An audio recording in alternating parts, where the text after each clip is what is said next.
He was the soaring voice behind one of the greatest progressive metal bands in history, but behind the scenes, James LaBrie was silently fighting to save his career. A freak accident nearly took away his greatest gift, his voice.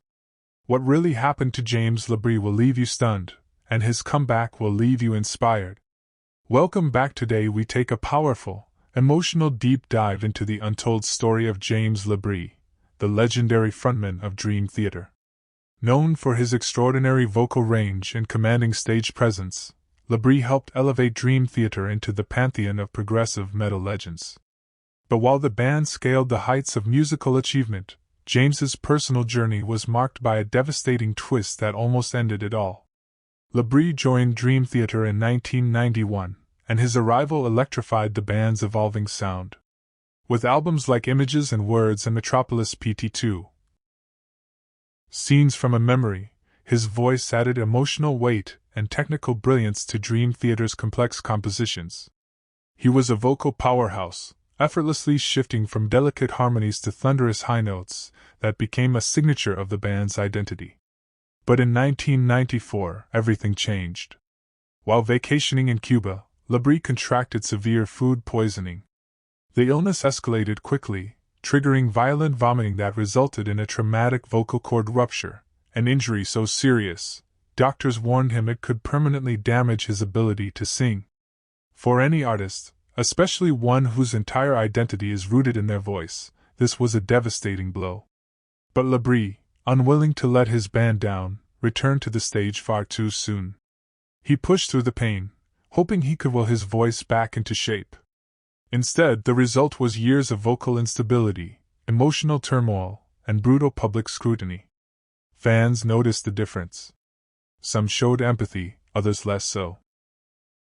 The once pristine vocals were now strained, inconsistent, and, at times, heartbreaking to hear. The pressure mounted, and LaBrie, already dealing with physical pain, began to unravel emotionally. He has since spoken candidly about battling depression and severe anxiety during this time, questioning whether he would ever reclaim the voice that once shook arenas. But what makes James LaBrie's story extraordinary isn't the fall, it's the fight. He sought therapy, retrained his voice from the ground up, and gradually clawed his way back. Though his vocals were never quite the same, they evolved into something different, more controlled, more emotionally rich, and deeply reflective of everything he had endured. Albums like Black Clouds and Silver Linings and Distance Over Time didn't just feature a recovered singer, they showcased an artist reborn. Today, James LaBrie continues to perform with Dream Theater, his voice stronger and more assured than it has been in years. He's also making waves as a solo artist, with his recent album Beautiful Shade of Grey offering a raw, intimate look into his artistic soul. The album is powerful not just for its sound, but for what it represents: resilience, transformation, and survival. James LaBrie's legacy isn't just defined by epic high notes or chart-topping albums, it's defined by his courage. Behind the spotlight was a man who faced every singer's worst nightmare and fought his way back with heart, grit, and unshakable determination. So, have you heard what really happened to James LaBrie?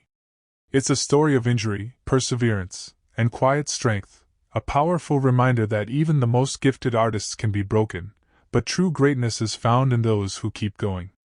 Don't forget to like, comment, and subscribe for more deep dives into the lives of the stars who continue to inspire us. Until next time, keep shining.